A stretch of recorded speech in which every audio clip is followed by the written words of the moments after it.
Hello. Welcome to our ninth and final webinar series of the school year. I am Dr. Sandra Bell McCroy. I'm your virtual PLC lead for 6 through 12 band. And let's just jump right in. So, what we are going to talk about today is basically just the greatest hits from Georgia's band directors. So, what I did was I reached out to some band directors and just asked them for some feedback on what they do well, what works in their classroom, their greatest hits. What are they good at? What goes well for them? So let's just jump right in. We'll start with me.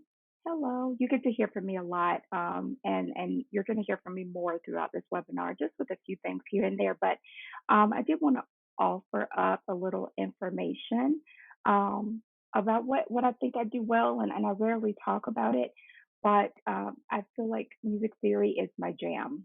I enjoy teaching music theory. I think it's integral to creating independent student musicians. It's something we cannot ignore. Students don't always enjoy the music theory journey, but they truly love being able to read the music that I put in front of them. So they may complain about music theory and how much they hate it. And we use a specific music theory program. It isn't free, so I'm not going to mention it here, but it doesn't matter what music theory program you use, whether it's one that you've created yourself, or if it's a book, or if it's a subscription service, or if it's just a website that you use with your students, doesn't matter. It's it's just so important to have it in your classroom, to incorporate it into the work that you do, to incorporate it into your goals, and to incorporate it into your day to day um, teaching as a music educator. It's so important. It's like teaching literature without first teaching them how to read and how to build proper sentences. So it's like teaching the English part without teaching the language arts part. So um, or vice versa. You have to know your grammar, you have to know your alphabet, you have to know your the definitions of words in order to really delve into your literature, your repertoire, and enjoy it.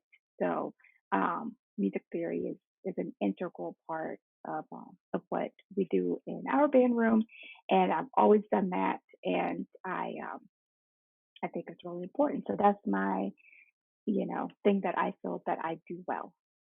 Now, next band director up, everyone knows this person. Okay, so the next director I talked to is Dr. Myra Roden, and she's a very close friend. We have been friends for a very long time. I met her in my first year teaching, and she was actually she was at the Large Group Performance Evaluation. At the time, it was still festival, and it was my very first festival, and it was her very first time judging in Georgia. She was still teaching in Alabama at the time. And I remember looking at her thinking, wow, you're too young to be a judge right now. What am I doing wrong in my life?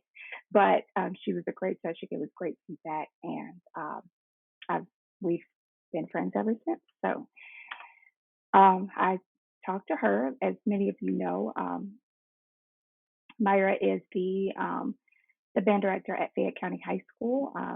She got her DMA in conducting from Southern Miss, and so she's been at Fayette County for a very long time and has an incredible program there. And so Myra's go to her first thing that she thought about and thing that she felt that she does really well and works for her students is something that she uses for skill assessment. So, quote, for many skill assessments, I give students the option to perform the assignment at the tempo of their choice with a metronome. The idea is to be sure all notes and rhythms are correct without worrying about facility yet. I do not find students performing slower for a better grade. I actually find the opposite, students wanting to perform at a faster tempo correctly. So giving them the opportunity to work from mastery is really important. It's at the core of the technique that she uses. Um, no matter what you do, at what tempo you do it at, it needs to be accurate. So all of the notes, all of the rhythms, dynamics, everything need to be there. All of those things need to be there. And even if it's at a slower tempo, if they are playing it, um, they're mastering the notes, the rhythms, the dynamics, and the articulations. They're mastering those things at a slower tempo. They're not going to allow themselves to play it sloppy just for speed. They're going to get used to that feeling of playing it accurately and cleanly.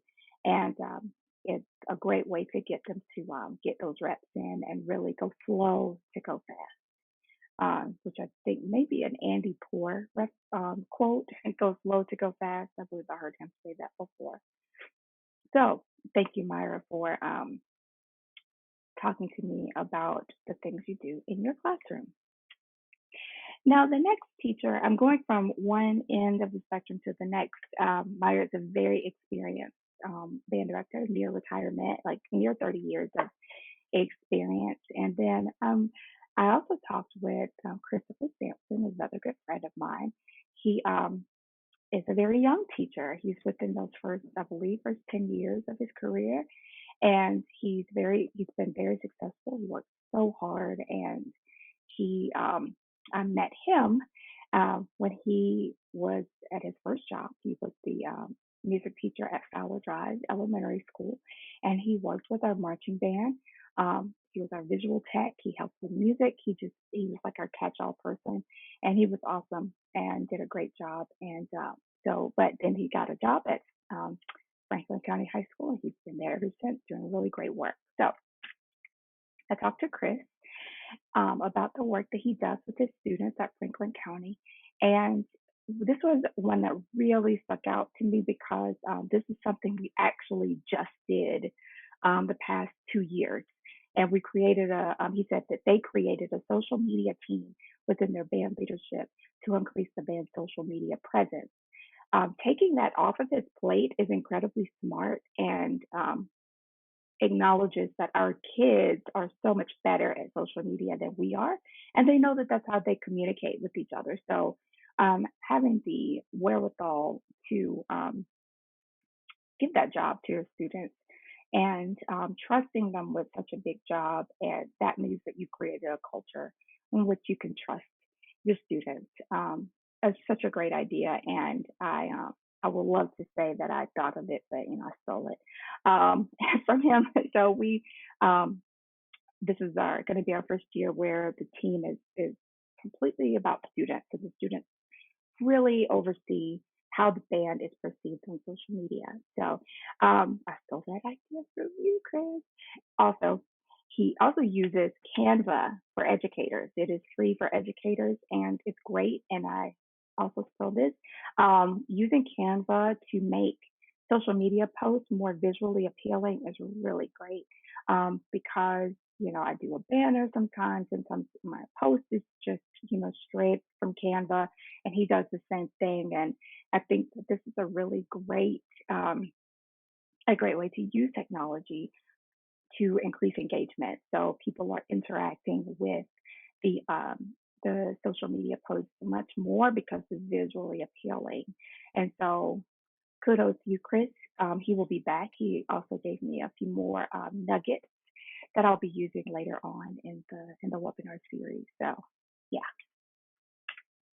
these are all great ideas. And as you can see, you don't have to be incredibly experienced to have great ideas and to do great things in your classroom. And you don't have to be young to have great ideas and fresh ideas for your classroom. So we're all moving through this thing and we're learning constantly. So that's a really great, I think, point of this. I wanted to make sure that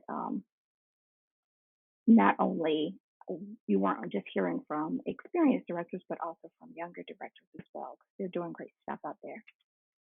All right, so this was the end of part one, and I hope to see you soon for part two. Gotta go.